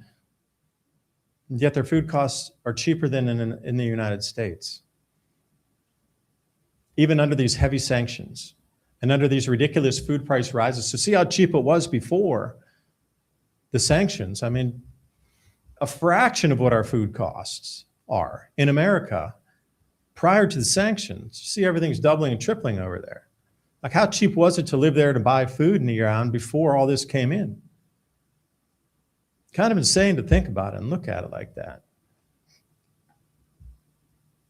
Just put it into context. It really makes no sense, like how they can still have such cheap food after all this rhetoric we're hearing, bombing them for 6 months, destroying their currency, and their food's cheaper than it is in our own damn supermarkets here. There went the price of bananas, man. And right when everybody thought they could run away to Costa Rica and, live off their small fortune, it might not be so stable there anymore. What's going on there? It says runaway drug violence sets off a political earthquake in Costa Rica. And, we get a lot of stuff from Costa Rica. And it's a safe haven for people to hide their money. And it's, a crypto capital and all of that. It was one of the beacons of stability in Central America up until all of a sudden. Yeah, it has been since the 1990s. Like, if you think about stability, that's kind of it. Panama lost the plot there a minute with Noriega, but they kind of restabilized that since about 2000. Made it into this financial stability capital, and then Costa Rica. Yeah, those are about the only two you can think of: Costa Rica and Panama, that are the ones that were stable. But in my opinion, I could be wrong. I'm just reading the news. Right. But if your homicide rate went up 50% and it's now on par with Mexico, you got some issues, like big time issues. And, we get a lot of stuff from there. You actually get integrated circuits, electrical machinery, industrial parts, all come from Costa Rica. Plus you get a bunch of bananas, pineapples, avocados, and other stuff like that. Coffee, you get a lot of coffee and palm oil from there. So all that stuff, look forward to that going up in price too. Just thought I'd throw that out there. Yeah, I'm trying to look up the dam overtopping almost India thing here while you were talking about that, because I was looking at different places, because India's struggling this year. They haven't had enough water. Their monsoon was short about 40% this year. But yeah, there's that. That's the picture that I was looking at here of the rial, the Iranian rial. So if you go back to, say, 2021, you could get, what, 250,000 for a dollar? Now it's 2 million, so it's 10 times worth less than it was. So think about the food costs back then in 2021. It would be nearly free to eat there. Because the only reason the prices are going up so fast is because they're adjusting for the hyperinflation that's occurring. So, just bring it into our own world here. We're about to rebuy all of our government bonds, our own government. So the 40 trillion is quickly going to start eclipsing far faster than, it's been at a certain rate so far. We've gone from 40 trillion or 38 trillion, 39 trillion. So it's on par to add another trillion about every 3.5 months now. But with this bond buyback program that Bessent has said they're willing to spend $1 trillion into on the first round, that's the first round. You know there'll be a second round and a third round because they're trying to prevent our economy from collapsing and keep this AI bubble bubbling. So instead of moving up $1 trillion every 3.5 months, some analysts and some forecasters are putting out, we're going to start adding $1 trillion every month and a half because of the new money printing required in order to buy back the bonds, which is going to cause our prices to go up much faster. So just the reason I was trying to bring in that chart too is put these two worlds together. So the Iranians are adjusting on the fly because their currency is devaluing so quickly. So they're raising the prices so quickly just to keep even with inflation. And you see the prices, they're doubling, tripling, 1.5, 2x, 3x by the week, by the month, going up in price. Can we as Americans afford to do that, even if it goes up 100% every 3 months? Do you think we can afford a 2x increase over 6 months on products, or even 5 months, 4 months, 3 months? Can we start to afford everything doubling every 3 to 6 months? Because our money is doing the same thing. The amount of money getting pumped into the system is going to be chasing goods, which is going to cause these goods to appear more expensive. Stock market's going to fly high. But just because the numbers go up means we're printing more money. It doesn't mean you're richer. This means your money buys you less, but you got more digits on paper. That's a misnomer with this thing. If you're excited about $5,000 or $8,000 gold, that just means that your money's buying less. If the gold costs $8,000 instead of $5,000, or $10,000 instead of $5,000, that means you can buy 50% what you could have with the $5,000 gold. So as the metal prices run up, if you were in the position in the right place, you just saved yourself. Because this inflation wave that America is going to do to itself to save it, quote unquote, save itself, is going to do a lot of damage price-wise. The inflation is going to run, like the JP Morgan put out, I just did a video yesterday talking about this perfect storm with El Nino, geopolitics, and inflation with our food supply. Now, JP Morgan, which is a pretty decent, a lot of people listen to JP Morgan forecasts for inflation. They're talking about 11% next year for food inflation. Well, so far, we've been fed that it's 3%, and you're supposed to believe a doubling or tripling of your prices is a 3% food inflation rise. Okay, well, what's going to happen when it's 11%? Official figures, what do you think is going to happen with our food prices next year? This is where we're going to, the same as the Iranians. They're going to start adjusting on the fly, by the week, by the month, to new elevated inflation rates. So, just get ready for that. It's not fear-mongering. It's just JP Morgan is broadcasting we're going to get 11% food inflation.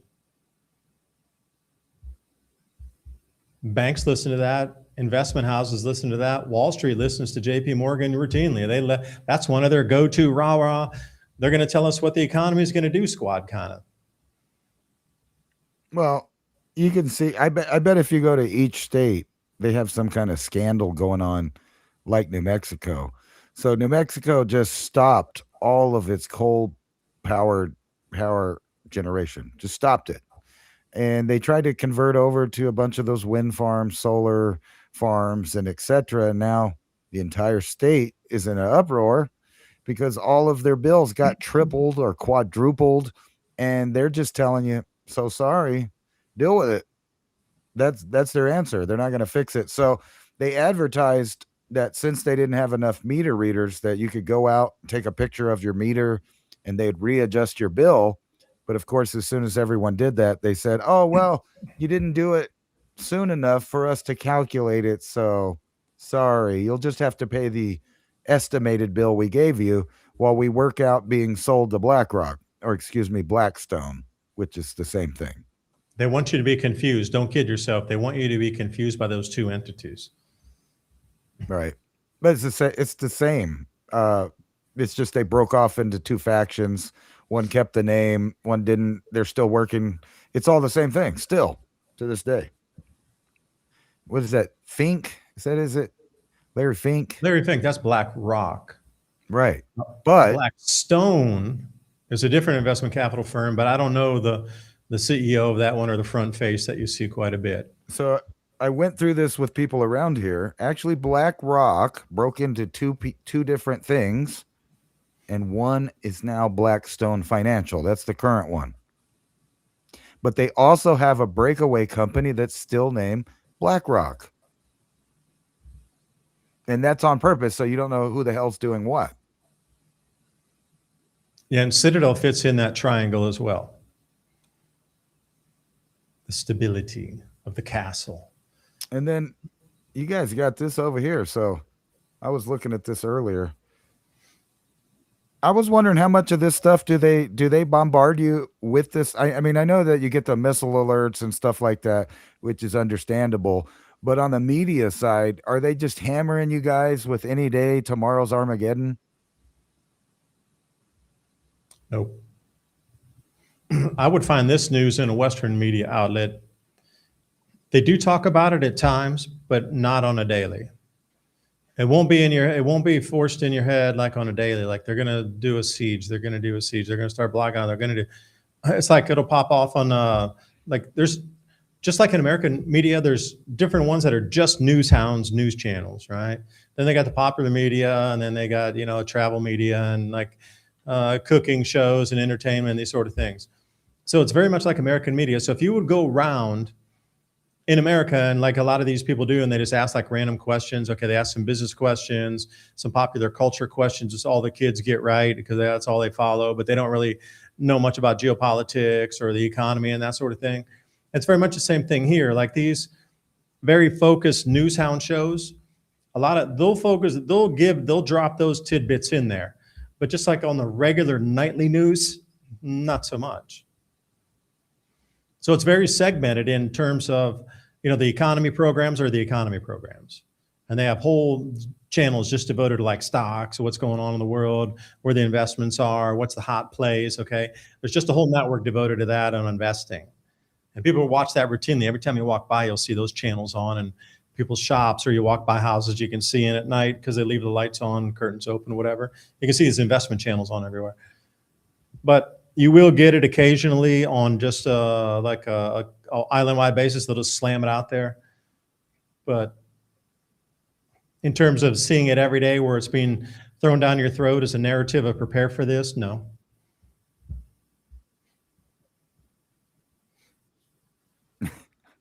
In 6 months, 40%. Are you sure it's that high? It might be 30. Oh, man. I remember the Fijians had some recipes to make a salsa to go along with that. I don't think we'll be eating this unless proper digestion. Right. I don't think they're going to be eating your neighbors yet. Not just if prices doubled, but you would start to see an increase in crime and home invasions and flash mobs. But they already prepared for this. We've talked at it ad nauseum for the last couple of years. They have it set up.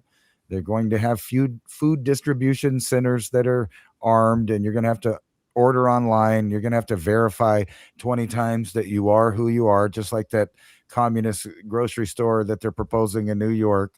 But you don't need it to vote, but you need it to prove that you're local and you can get some food or to do anything else. Have a credit card, rent a room, get a taxi, whatever.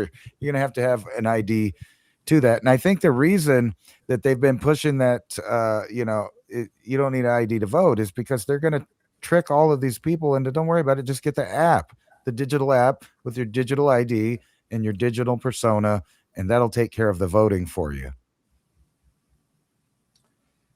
Yeah, I'm absolutely feeling my sixth sense telling me that this economic thing that they're doing right now is definitely tied to bringing us into this new system of everything digital, doing away with paper currencies. Yeah, this chart's pretty interesting too. It shows you all the booms and busts of bubbles back to the early 1800s. So back in 1830s, the railroad was the big thing. There was the railroad bubble. Then in the 1920s, obviously we understand the utilities and all these types of things, the build out of America's bubble. And that was roads, railroads, electricity, everything, telephone cabling at the, when you used to have to click, click, click, Mayberry 910, and you had to tell them where you were and they put you out. All right, so that was only, you could start to look at the level and intensity of these bubbles. And the Nifty 50 was the 50 top stocks of the time in the early 70s that were basketed up. And that was a bubble, like, think of it an S&P 500 fund with a top 50 or something. And then 85, that's when Japan was at the top of the top, man. Everybody wanted to be in Japan because Japan was the shit, man. It was hottest. You'll never come back to that era again when everything synced into perfection of the highest tech, the highest economy, and they were floating on cloud nine, and they were earning the most money in the world, even at that point, more than Switzerland. Right. Like Japan was at the very top of the apex of everything on the planet that could have been in a metric or identified or calculated. They were at the top. They defined the world of what could have been and what was possible with human ingenuity and just unbridled thought. That was that Japanese, like we'll never come back to an era like that again. Well, somebody else will, but it might not be. It might be Japan again, actually, but Might be. not exactly the same. But you're right. We had, that was a good time for people. The best stereos, the best TVs, the best little sports cars, motorcycles, mopeds. That shit lasted forever, man. You could get one of those TVs in the 80s and that shit's still working. And then, on top of that, you had the birth and revolution of the real technological age that led to gaming, media, and AI. And it's like Nintendo. All broke from there. They got that movie out about the creator of Tetris, and he got it from somebody else, and then he went and pitched it in Japan, and they're showing some like 80-year-old executive playing the game, looking all serious, and I love it. Let's make it. You know what I mean? And they were the peak of stuff. But what a lot of people don't know is that was the peak of their economic retaliatory warfare against the United States, which they gave up on.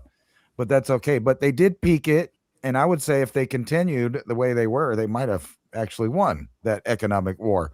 But then they went into central banking and borrowing and just in time and all of this other stuff that has dropped them down to our level of stuff now. Even though they're living 50 years in the future, it's all going to be like Future World where it slowly gets old if they don't start updating everything now.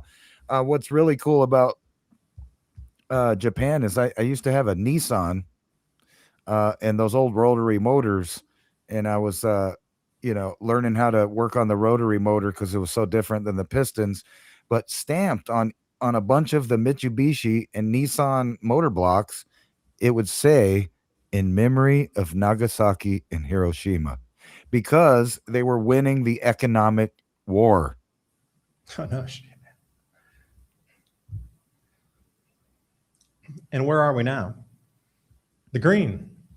Yeah. So it's just, if you look across time, going back to the 1830s, the only time really that we've gone much higher than this was only back in the 1830s. And that was kind of an anomaly because it was all brand new, literally all brand new. Stock market, to be able to trade shares of companies. It was new, not like today. We're going back some 200 years in the past, at the infancy of finance as you understand it. But during that time, if you really look from say 1920 forward, really barely anything gets to 40, 41, and then it collapses, right? So we are at the very edge of the possibilities of where we come into pretty much through history, the danger zone. Can't really pinpoint it to a day. That's not real possible, but just saying we've entered the zone. We've entered the zone. How far will it fall when we crawl out of that, though, is the question. Or will it be allowed to fall out? That's another question. With so much money and so much riding on this AI to keep America ahead of the world in this AI arms race, can it be allowed to fail?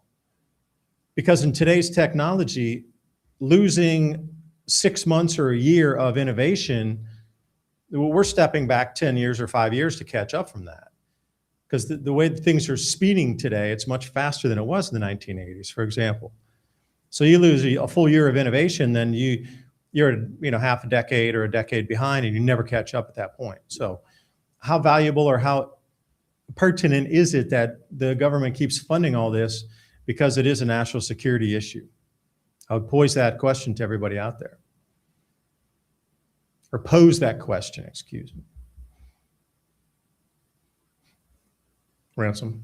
I don't know, man. This is, if you haven't taken advice seriously about finding out how to support yourself without the system, things are kind of looking dark in the near future. It'll slowly happen. You'll just start having to, pay extra for everything, and they'll bleed you until your account's negative, and then you'll be there.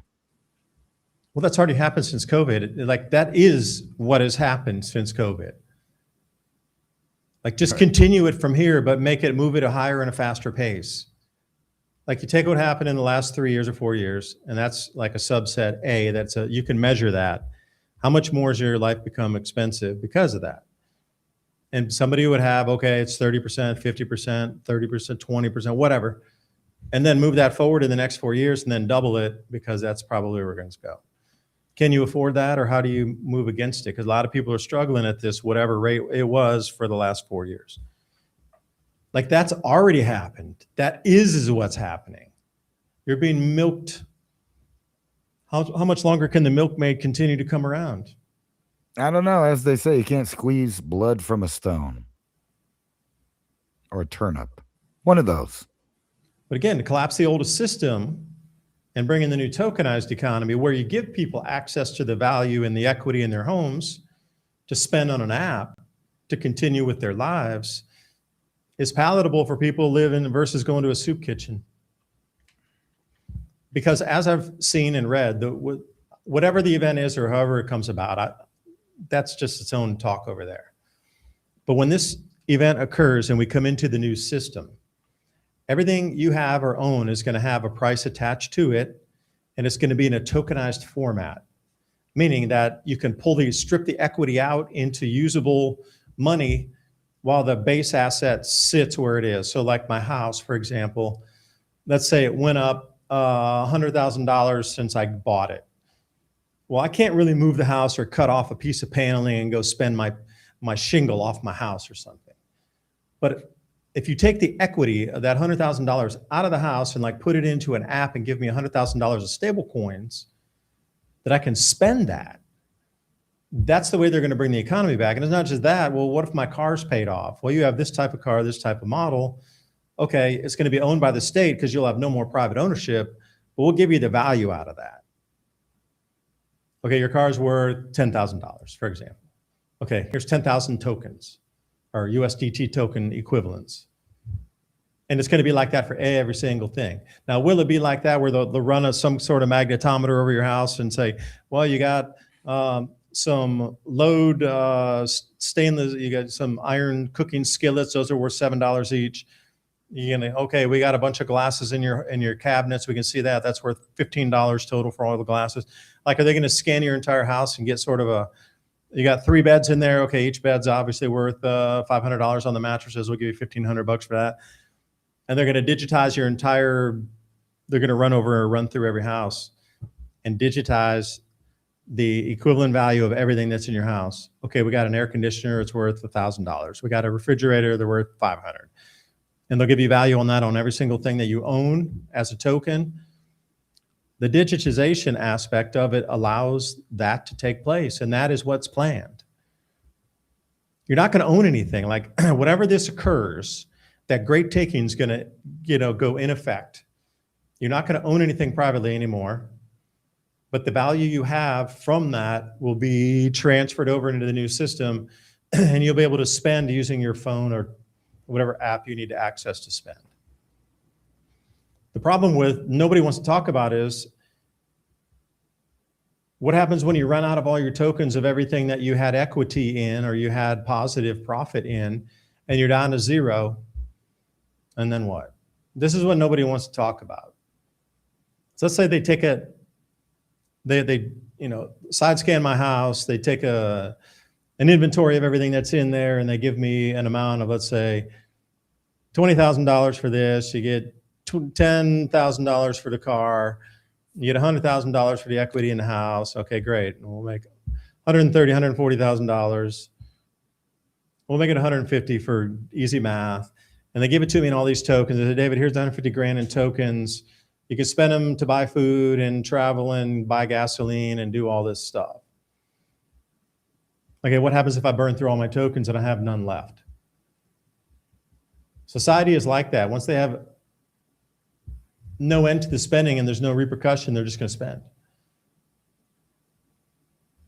And then what comes out, I got zero. Okay, are they going to take everything and then you live on the street, or you go to an internment facility, or you become a ward of the state where you have to work off on a work program or something? I'm not sure how that works. Oh, my house went up in value again, another 10%. Great, I get another 10 grand in tokens. Is this how it works? Oh no, you don't own your house anymore. You spent all your tokens last time. You can't pay your property tax, so we'll take the house back. Like, you're gonna have to save some of those tokens for property taxes again. You're gonna have to use some of those tokens to pay for your insurance on your car if you want to drive it around. Are we gonna do the same old system of rules of taxes and insurance in the new system, where they're gonna make you spend your equity on the same system? I don't know. There's a lot of unknowns in this thing that are moving forward here, but this is what it's supposed to move to, is a tokenized. Everything on the planet will be tokenized. No, okay, for me, I own land. I own a forest, part of a forest. So those, let's say 18 acres of forest that I have, can I get the value of trees off of them? Or can I get a carbon sequestration, because I'm not going to cut the forest, I'm just going to let it grow wild? Am I going to get that as a recurring income stream every year? Or are you going to pay me one-off for the tree value? Or how does that work? There's so many unknowns in the system. Well, I was thinking, if you don't mess up your social media standings and you live in the UK, you could use those tokens, maybe if they let you, to escape to the United States in only 3.5 hours. We're going to relive the Concorde era. Look at us. We're at the top of the world, the best in technology. We just made it back to 1969. And not only that, you could fly over here.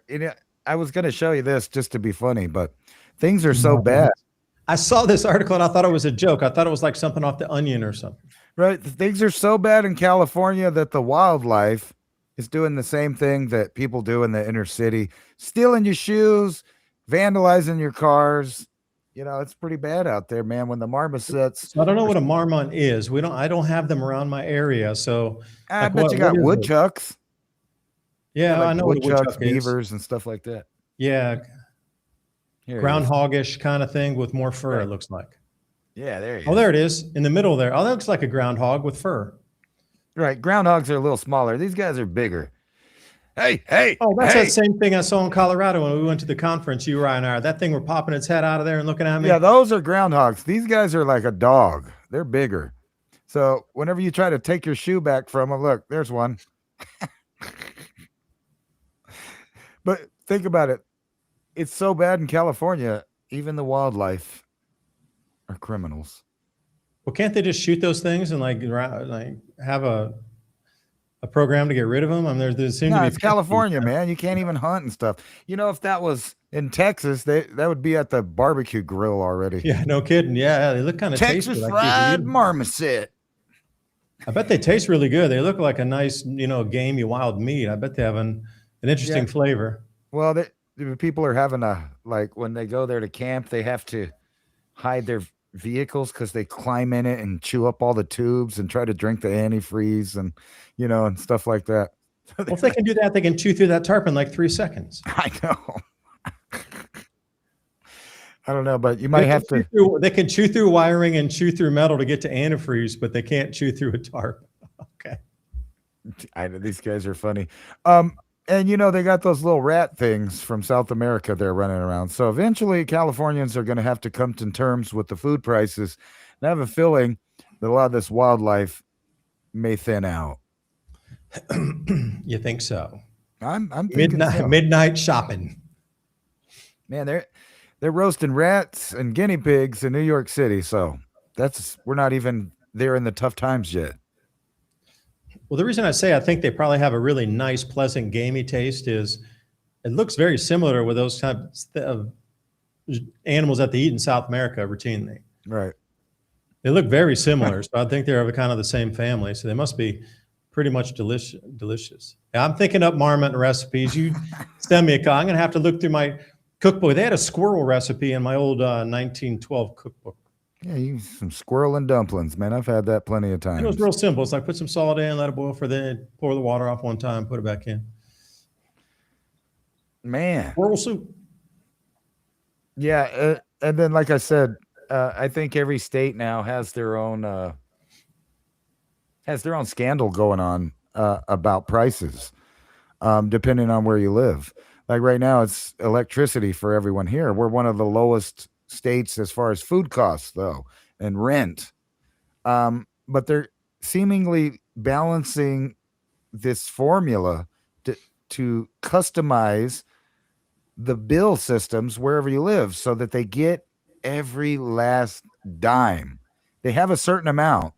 It's a little bit over the amount that they want to give you for a universal basic income. Now, think about if you were stuck in a position like me, the bill for the electricity was $250 more than the average idea of this universal basic income. So what they would do is have people in perpetual debt so that they would do the social narratives that they want them to do. It'll start affecting literally their behavior. We can help you out with your bills or your house, but you got to do this, that, and the other thing. Yeah, let me toss one article up here I got ready for us today.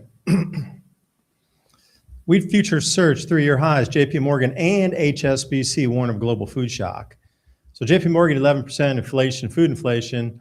Also talking about, I had the title from yesterday's video as well. Let me see what that was. Yeah, global food crisis, the El Nino effect. So this is JP Morgan calling global food crisis, HSBC calling global food shock, same but different. But you can see these two really heavy-hitting banks that, are really the bellwether for a lot of how the movement of the world's finances is going to go through the next 12 months. Like if you're talking about bigs, it would be JP Morgan up there at the very top with Jamie Dimon, HSBC. There's not too many others that people really listen to at this level. I mean, there's another short handful, short list there, but these are the bigs here. So if you're looking at the wheat prices, they're starting to go back up. That's because they're looking at the fields now, getting ready for harvest and going, things just don't look that good out there. So I would imagine this is going to be transiting toward $10. We're going to be above this level here pretty soon. We're 7% down on corn in the United States based on the farm tours they just did. So that sent corn up. And European corn down 26% overall for the whole season. So if you look across corns, we got a lot of corn in stock, but still it drove the prices up. Now wheat's a whole different animal. Russia's not going to export the wheat because their loading ports are blown out. The fuel depots have been blown up through drone strikes. And then they hit Ukraine's grain loading terminals back. So the whole Black Sea is kind of off. But that was 1/3 of Russia's wheat exports is not going to be exported this year. That's a lot. That's a real lot for the whole rest of the planet not going to get. So you can start to see there's some backups already on what's going to happen here. And if you're looking at the agricultural spot index, this is an overall, it's like a basket when they measure just like these 10 crops, the main crops like corn and wheat and rice and this sort of thing. And what else would be? Millet would be in there. And they basket it up into just an average. So you can see how it's gone up and down over the years. Like during COVID was the spike. But if you would take away the COVID spike, we would be right near the record highs that had occurred back in 2010-11 when we had the tremendous food price increases as well. So aside from this, if we eclipse this, many people think we're going to hit above 500 on this. So everywhere you look, it looks like more and more food prices are coming in. And the good thing down here, if you read some of the comments, they don't filter the comments too much in Zero Hedge, so you can get a better idea of what people we're talking about here. Generally, it's geopolitical. I am pro starvation. I am pro starvation. Yeah. Oh, So man. anyway, any pro starvation. Well, I Well, think people will be on a diet. I think more maybe fasting will be a thing in the future because I know people are trying to skip meals to save money now and that sort of thing.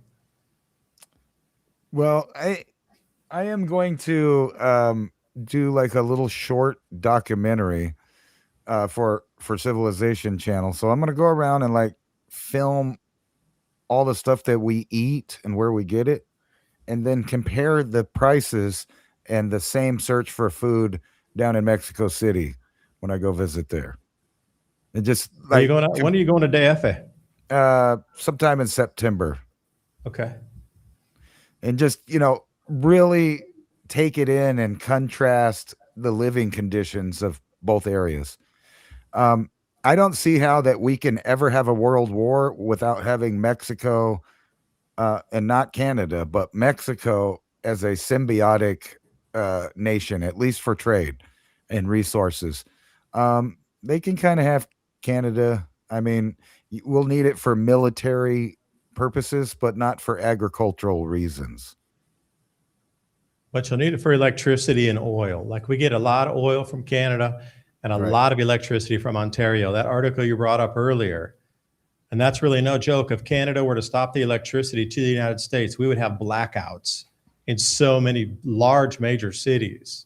You think they would do that at the exact same time we got hacked by the Chinese, considering there's a lot of cooperation, I might call it, between the Canadian government and the Chinese government? And really think about how dangerous that is for the United States to have a possible non-friendly country next door. That supplies you with your base thing to keep actual civilization functioning. So Going into winter. right. But I'm sure that so just keep your eyes out on the news cycle for these next couple of things. The U.S. sanctions a bank, and it'll be a Chinese bank. And then tit for tat, the Chinese will say, we're going to stop all metal shipments to America. At that point, that'll force America into a corner somewhere, and we'll watch some sort of military action happen or some sort of other economy blunders occur trying to get themselves out of that. At that point, if push comes to shove and they're like, no, Canada, you must, under our military authority, give us copper and zinc and whatever else we need, steel from your areas up there, out of your mines or whatever. And Canada's like, no, it's a 50% tariff.